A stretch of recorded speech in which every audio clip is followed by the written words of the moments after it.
they kind of understand their own market value on this international market for beauty, and they think, well, you have to pay a lot of money for me because obviously in your country you could never get someone as a girl as beautiful as me or as interesting. And in part that's definitely true.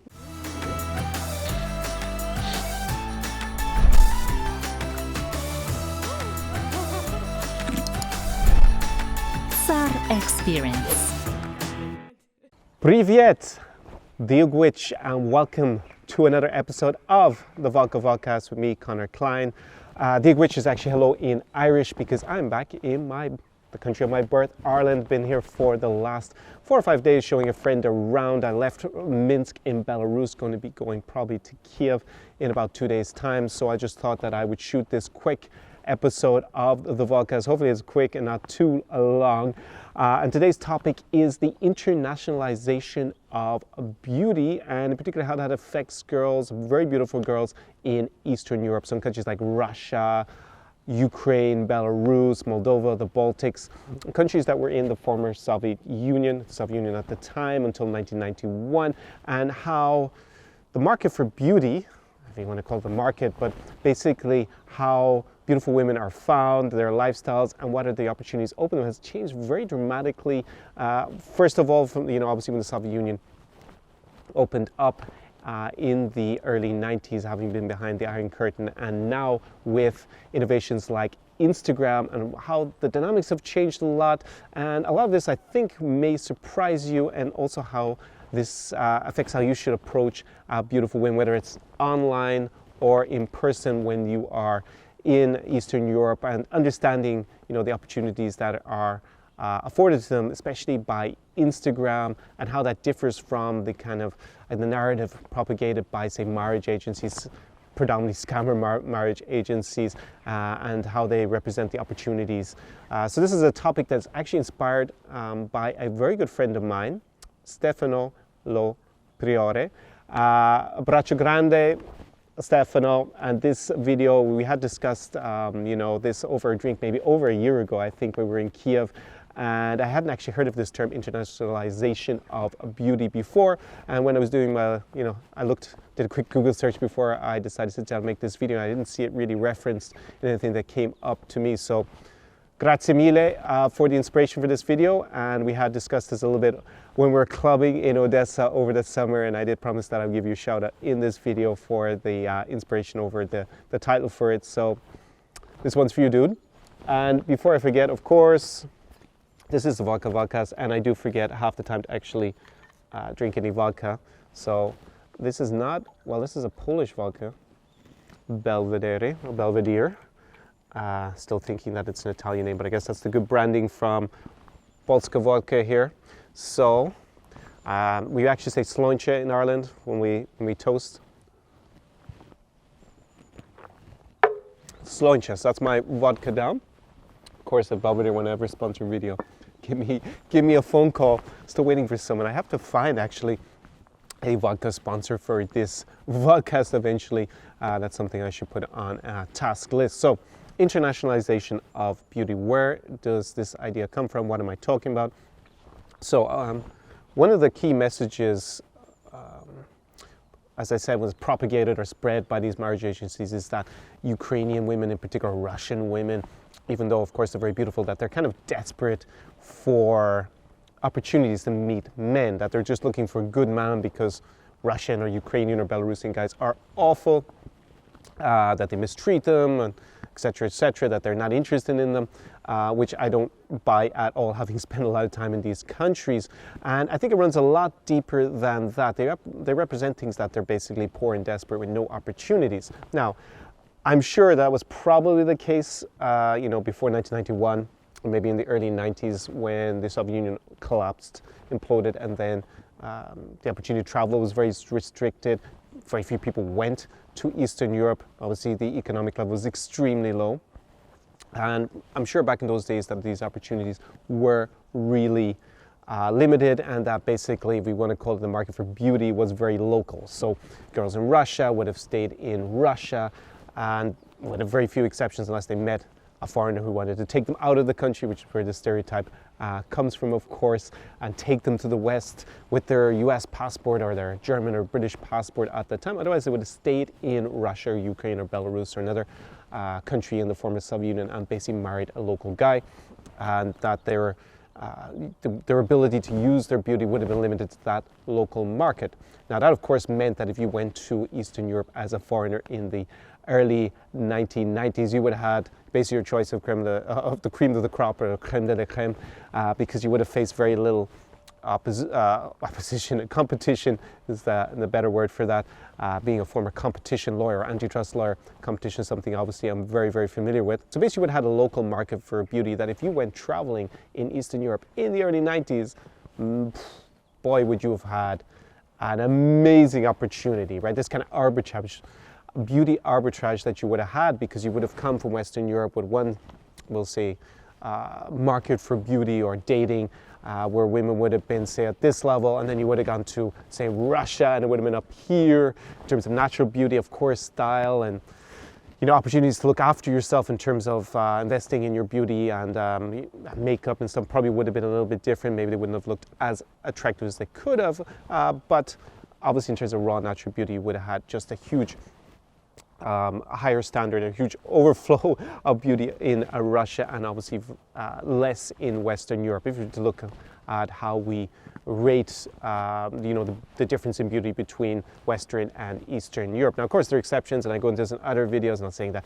every woman in Western Europe is not as beautiful as in Eastern Europe, of course, and I do love certain nationalities. You see more beautiful women in Western Europe than in others, and I go into that in a little bit in a video with a friend of mine, Andy. I'm going to link that up in a card. Actually, I think because it's inverted, I have to put it here on my finger, about where we thought the 5 best countries in the world for the best girls are. You can go check that out. I'm going to link that below in the description as well. And of course, not in every country in Eastern Europe are there incredibly beautiful women, so much better looking than in Western Europe. But on average, there are just more attractive women in Russia, Ukraine, and Belarus than you're going to find typically here in Ireland, the United Kingdom, France, Germany, etc. So that's just to bear in mind that in the early 90s, it would have been a crazy difference, because girls in Russia couldn't travel very easily. They obviously didn't have the money. They needed visas really, really hard. So unless they met a foreigner who basically would have probably have to travel there because the internet was not as developed, then it would have been extremely hard for them to move unless they got recruited by an international modeling agency. So let's look at the options of a very beautiful Slavic girl in the early 90s. Now, obviously, the economic situation in the former Soviet Union was dire. First of all, the Soviet Union had imploded, mainly because of economic pressure and the desire of its citizens to leave, more in the Warsaw Pact countries than directly in the former Soviet Union itself. So basically there was very little money, so if a girl wanted to travel, it would have been extremely difficult because of the price differential in terms of going to, say, the United States or Western Europe. On top of that, of course, visas were extremely hard for them to acquire to go to the US. With a few exceptions, if you came from certain ethnic groups that were allowed to move, same with Western Europe. I mean, if you were Jewish, then that was actually a pretty good nationality or ethnicity to have, because they were given priority to move. At least they were given the possibility of doing that. A lot of them, of course, met a lot of them when I lived in the US who had gone through that period. That's why I'm familiar with it. Also in Germany, which I wanted to, in a way, make up for obviously the tragedy of the Holocaust under Nazi Germany. So outside of those groups, it would have been very, very hard to actually travel even to Western Europe or to North America. And then just, I guess, having the possibility, even thinking, like the economies have collapsed around you and wanting to go and travel there. And conversely, people traveling to the former Soviet Union or even to Central Europe was, a lot of people were curious, of course, to go there, but it wasn't like mainstream tourist destinations to go to Russia in the early 90s. So basically, the options for a very beautiful Slavic girl would have been to find a local oligarch, a very rich guy who probably stolen the country's riches, which happened quite commonly in the early 90s, unfortunately, and really messed up their economies even more. So you would have a very small group of guys who acquired enormous assets, absolutely like hundreds of millions and billions of euros, or you basically were lucky enough to find a foreign guy. This was this stereotype of the white knight coming from North America or from the West in general, from Western Europe, and basically coming and rescuing this girl and bringing her to the relative opulence and freedom of economic freedom of Western Europe or North America comes from. But this would have been a very, very small opportunity at the time. Of course, modeling started to open up as an option if you were an extremely beautiful, slim girl in Russia or Ukraine, and there were models who started to go in the early 90s. That took a while to develop. First, there were a lot of girls who went from Central Europe to model in Paris or Milan, the big fashion houses, or eventually to New York or other big modeling locations. But you see that your options would have been very, very limited. So what we would have had is a very strong local market for beauty. This is where it ties in when I was talking about the internationalization of beauty. It wouldn't really been international. So basically, if you were a guy from Western Europe or North America and you went to Russia in the early 90s, you basically would have seen an enormous number of beautiful women compared to what you saw in your own country. And basically, you would have had a very high status or market value on that dating market by being a Westerner, and girls obviously didn't have very much information, so they would have assumed a Western guy would have been a huge catch for them at the time. I think they probably wised up that not everybody in Western Europe or North America is extremely wealthy or can provide them with a good home, or they didn't realize maybe the cultural differences that were going to cause problems for them or difficulties for them going ahead. But definitely that would have been something that I'm not old enough to have afforded those opportunities, unfortunately, but from what I understand from speaking to guys who went there at the time, it would have been like, I don't know, a candy shop, basically, in terms of options. Now, fast forward to today, and what has changed? Well, first of all, I referred to information. Now, information is definitely very different today. Girls understand that not everybody from West Europe is super rich, or from North America, or from abroad is rich, because there are a lot of people who have very modest lifestyles, obviously, and maybe even less attractive lifestyles than staying in Russia and in Ukraine. And on top of that, of course, you would have been a pioneer going in the early 90s. Very few people would have been willing as a guy to go to these countries because it just wasn't very common. Now, today it's obviously a lot more common. That's not just because of information, which is a huge factor to the kind of the mainstream deciding to go somewhere. I've seen that in Kiev in the last year, for example, just like so many backpackers suddenly coming to Kiev. It's actually influenced by a lot of travel vloggers here on YouTube telling me it's so cheap, it's so amazing to go there because it's cheap, that you just see a lot of guys and girls actually from, say, Australia, North America, Europe, suddenly showing up in Kiev. It's not so common in the other countries, but definitely the tourism has increased dramatically. That's not just because of ease of travel, like obviously airlines have reduced in price, visa-free has become common. Like, it is a problem in Russia still with most Western passports. To go to Russia visa-free, there are very few, unless you have maybe an Israeli passport. And of course, if you're Turkish or some countries from Latin America, that is a possibility, but in general, it's still a bit tricky to go there. Belarus has opened up a lot in the last 2 years. I document that a lot on my channel. Obviously, Ukraine is visa-free for 90 days, every 180 for most nationalities from the West or from Latin America, and from the Middle East as well. So that has changed dramatically. So now guys can actually go there without so many problems. So there you see, it's like a huge difference from, say, the early 90s. So what does that mean? That's one half of the equation. I should say the other half of the equation is that, for example, Ukrainians can travel visa-free to Schengen. That's countries like France, Germany, Italy, 90 days every 180. That's not yet the same for Belarus or Russia. But getting visas for those nationalities has become a lot easier than it was 20 years ago.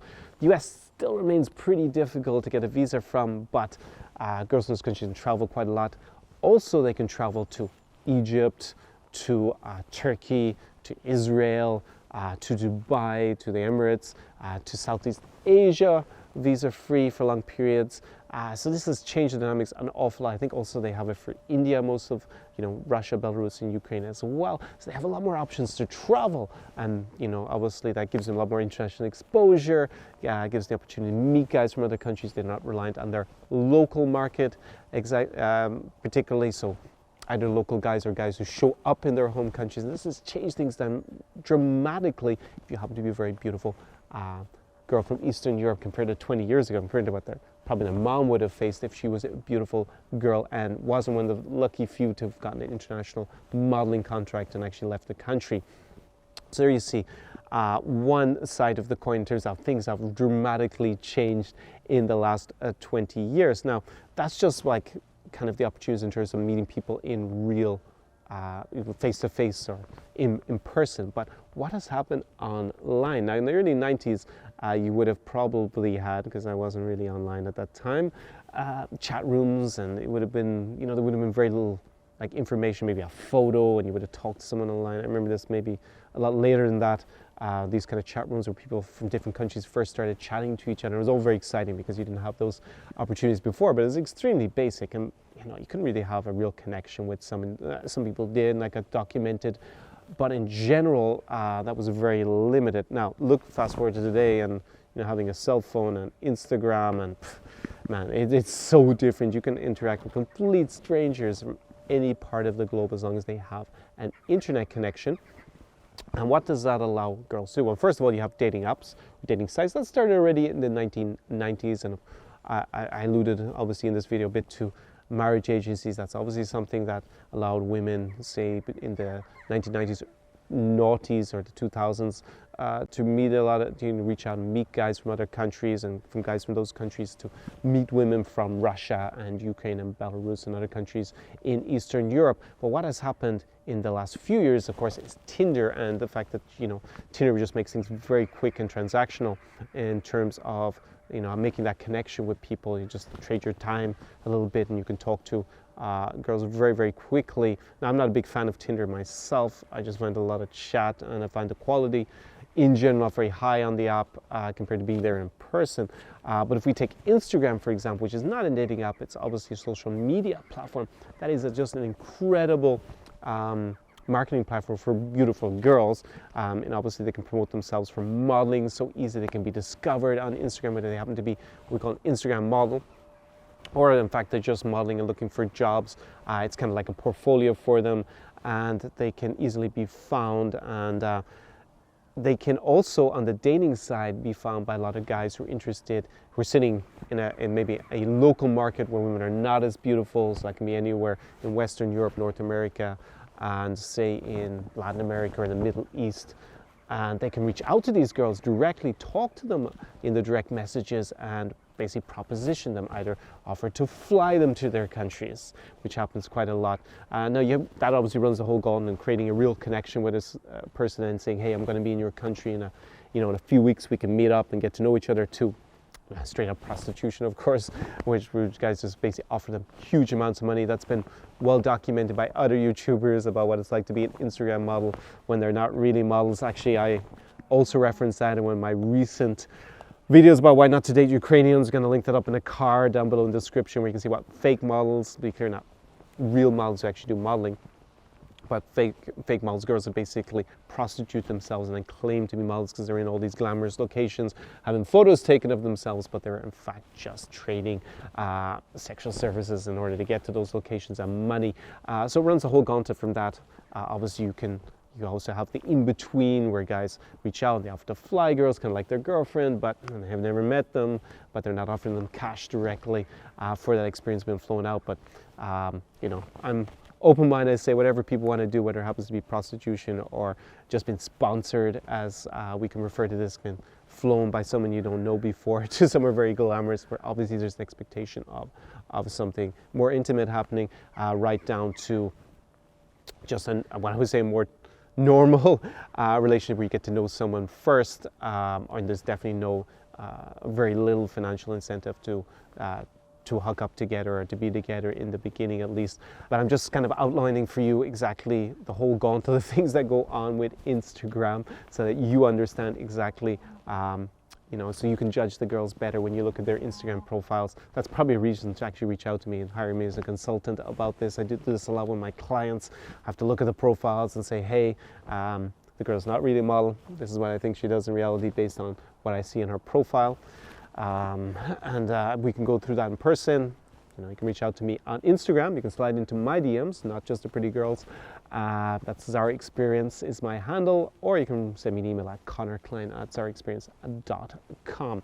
So obviously there you see just what Instagram transforms things, and this means that guys all over the world can see where all the beautiful girls are by just going onto a geotag, or by using Tinder, for example, as well, and just you can also pay for premium services where you can see the girls in the geographical area where you don't actually happen to be yourself. So you can go put, say, Moscow, and then basically try to connect with girls all in Moscow, for example.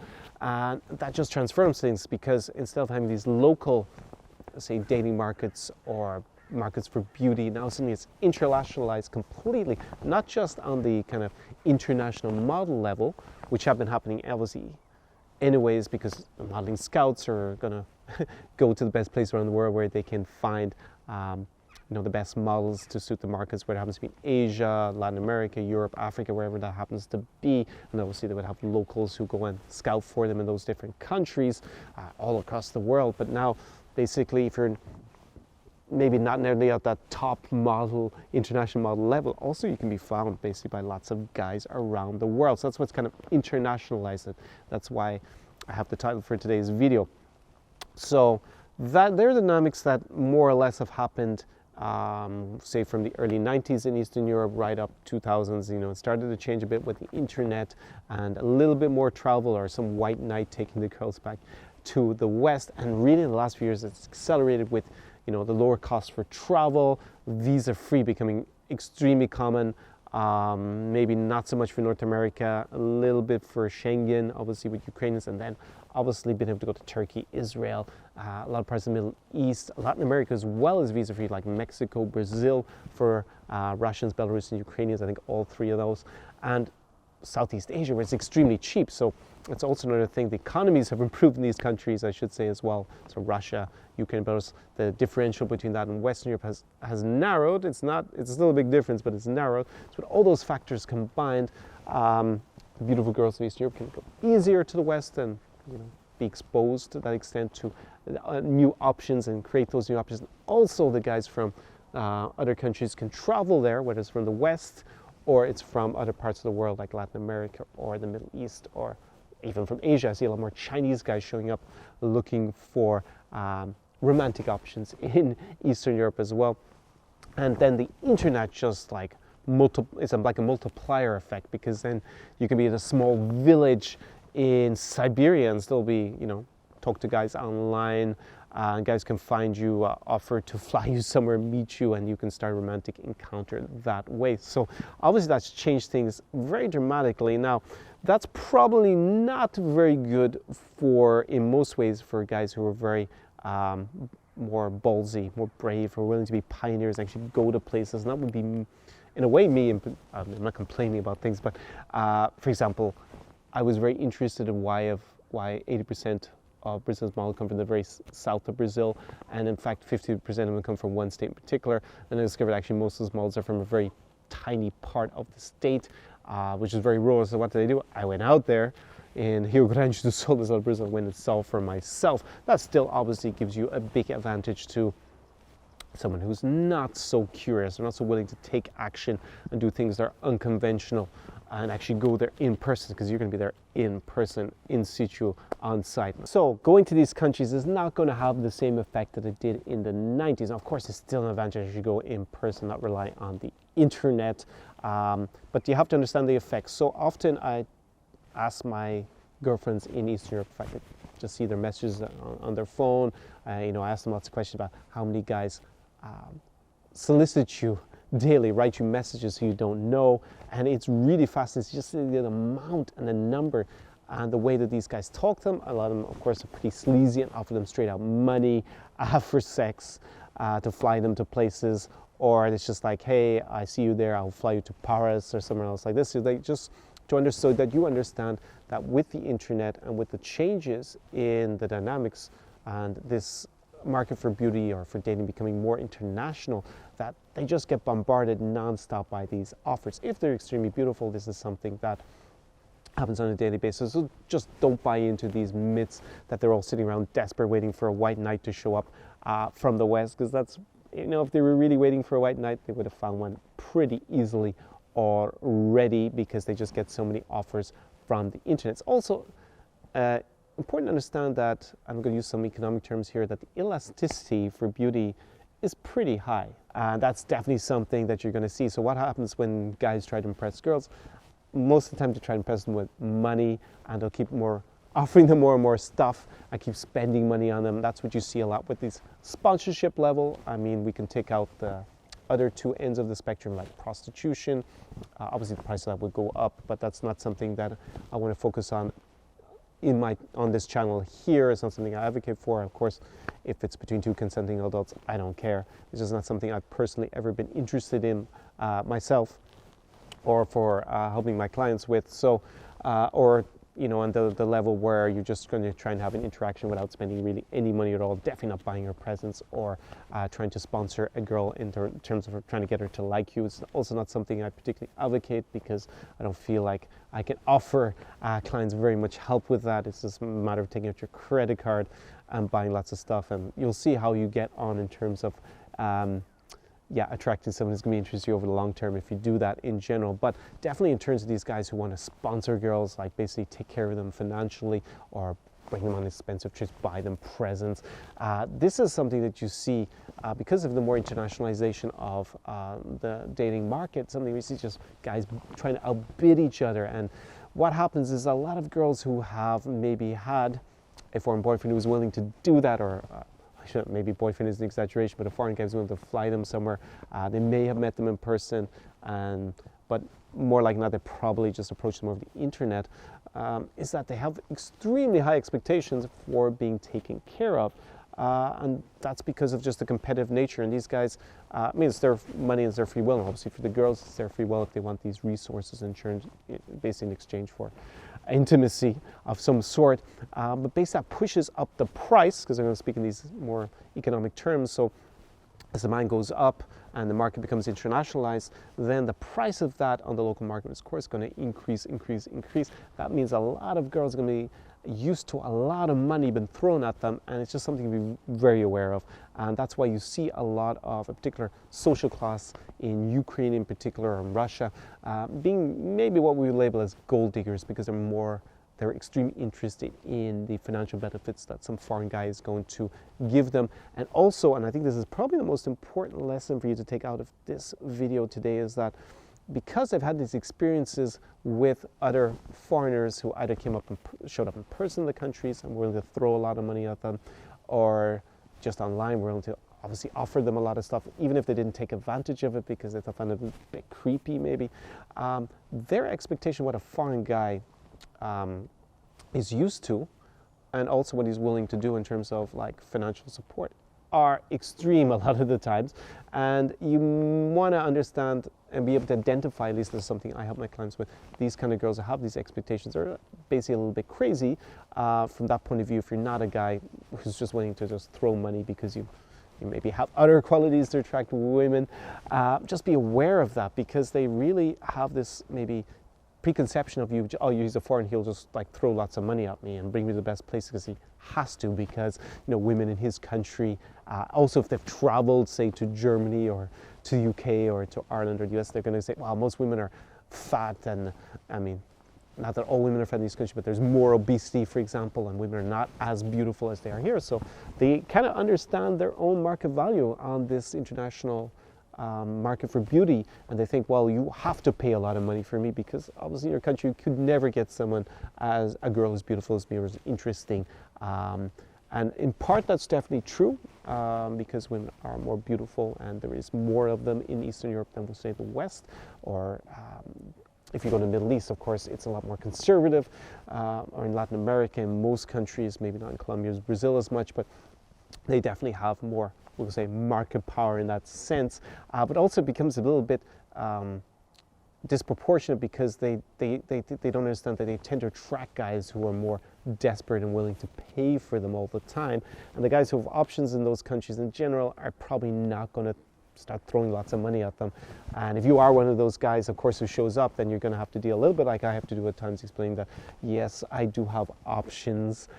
Even if I am in Germany or here in Ireland, I don't need to start throwing lots of money at girls in order to attract them. And actually, a lot of the guys that you think are super hot because they have money in those countries actually not doing very well in the local dating market because they don't have, say, the social skills, or they're not able to actually really talk to girls very well, and that's why they're throwing so much money at you. And this is just something to be obviously very aware of when you start traveling and going to Eastern Europe and meeting girls in person, or you talk to them online. Just be aware of that. Of course, whatever you want to do is your own decision with your money, and same vice versa on the girl side. I don't judge anyone for that. I'm pretty much practical about it, and you can attract the people that you want and the beautiful girls in East Europe without having to spend exorbitant amounts of money either, if you want to do that. And I definitely can coach you with that if you want.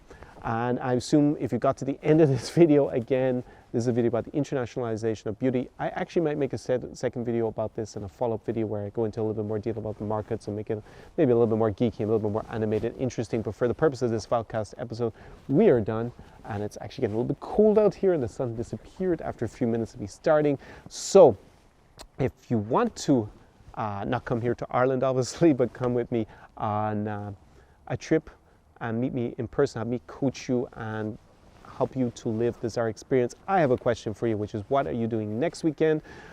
Next weekend, I'm actually completely free, but this video won't be up. I was going to go to Kiev, but now it's postponed for another week. So I'm going to have a few days here in Ireland before I go back to Eastern Europe and continue larging it up over there. But what are you doing next weekend after you see this, when you're watching it right now? What are you actually going to do in this moment next weekend? Because you could be coming with me to a city like Minsk, to Moscow, to St. Petersburg, to Kiev, to Odessa, to Lviv, somewhere in Eastern Europe, and having that Zara experience, getting to live it for yourself. Of course, as I've been finishing these videos over the last couple of months, it's not for everybody, and you know, I've tried to streamline it and make it very clear at the end of these videos, but still there are people who contact me who are not really a good fit, and more than willing to answer a few questions and to point that out to them. But basically, if you are the kind of person who buys into all these fantasies that I outlined in the beginning, from these not very genuine marriage agents, the ones that are dishonest, that there are 20 supermodels waiting for you on the tarmac when you arrive in Kiev, and that, you know, you're out of shape, 60 years of age, haven't had much luck with girls wherever you're from, probably the US, you're bald, you don't have much charisma, you can't talk to girls. Listen, that ain't going to be happening. This is not the Zara experience. This is not realistic. And there are those disingenuous margins who will definitely relieve you of your cash. If you want to buy into that fantasy, it's a free world, go and spend your money on that. But that is not the Zara experience. And please don't contact me if you're like that. I did mention earlier in the video, I did do some collaborations with some genuine matchmaking services that will help you with that. And they don't cater to that fantasy, but they will help you meet someone probably in a more suitable age demographic and maybe looks level. And you can definitely meet very honest women, maybe in their 30s and 40s, if you know. And I found that's more realistic. So don't write me. Go check out the videos. I have a link below for that. Also, if you are, you know, a lot younger than that, but not very experienced with women, or you just want to bang lots of chicks, you're not really interested in quality, you couldn't care less if the girl is a supermodel versus a very average looking girl from, I was going to say Baden-Baden, why do I pick in Baden-Baden, but somewhere in Western Europe or North America, just very average, a plain Jane kind of type, but you're just interested in getting more notches on your belt and basically sleeping with lots of girls no matter what they look like. You're not the kind of person that I want to help. To be very blunt about it, I want to help guys that are interested in developing themselves and aiming to meet beautiful, interesting women. And that's basically what I'm interested in. I think that's why I enjoy helping those clients and seeing them succeed. So if you are the kind of guy who wants to date the most beautiful, the most interesting women in East Europe, and you're willing to develop yourself so that you're worthy to date these girls, then I'm speaking directly to you, and you should go to the description of this video and go click on the questionnaire. Now, in the previous videos, of course, I said write me a message either on my Instagram. That's Zara Experience is the handle, or Connor Klein at zaraexperience.com. Of course, you can still do that. I will just send you the forum because I've just put all the questions that I felt were the most pertinent to see if it's a good fit for us to work together. I appreciate your time, as I'm sure that you would appreciate mine, and I don't want to waste it unnecessarily if it's not really a good fit for both of us to work together. But if you are that guy who wants to date the most beautiful women in Eastern Europe, and you're willing to put in the time and effort and be coachable from me so that you are actually worthy of dating these girls, then definitely go and click on that link in the description below in this video on YouTube, or write me a message if for some reason you can't get down into the description and click it and fill it out, and I will send it to you. And then if having read your answers, I think it's a good fit for us to work together potentially, we're going to jump on a short strategy call together. We're going to go into the details of how we make it work between us, and if we're both, if I'm convinced that you're a good fit to come and live the Zara Experience with me, and it also suits you, obviously in terms of timing, cities we're going to go to, budget, then we're going to make it happen, and it could be you. It will be you if you pass this vetting procedure. You will be in Eastern Europe with me, living the Zara Experience. You're going to hang out with my crew. You're not going to have any problems with having to travel on your own,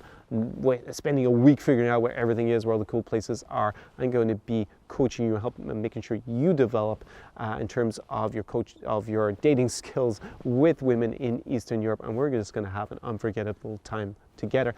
That's why I start off in this service. It gives me just amazing pleasure when I see the faces of my clients when we've had an absolute monster weekend together, in terms of them coming to a city like Minsk or Kiev or Odessa or St. Petersburg, and just getting to live that, and me being able to help them make that experience just so much better than it would have been without my help. That's why I do it. So looking forward to your message. This is a very special video because I shot in Ireland, and surprisingly, the weather's been pretty good. And actually, I was in the city where I grew up in, Galway, and the girls were actually a little bit better looking than I expected. So maybe I'm actually going to go out and see. Not all of them were Irish, to be clear. We have a lot of immigrants actually from Eastern Europe here. Not really from Russia, or some from the Baltics. Some are Russian speaking, but actually a lot from Romania or from Poland, for example. So I'm going to go into town with an old friend of mine from university, and we're going to see what is knocking about and check it out.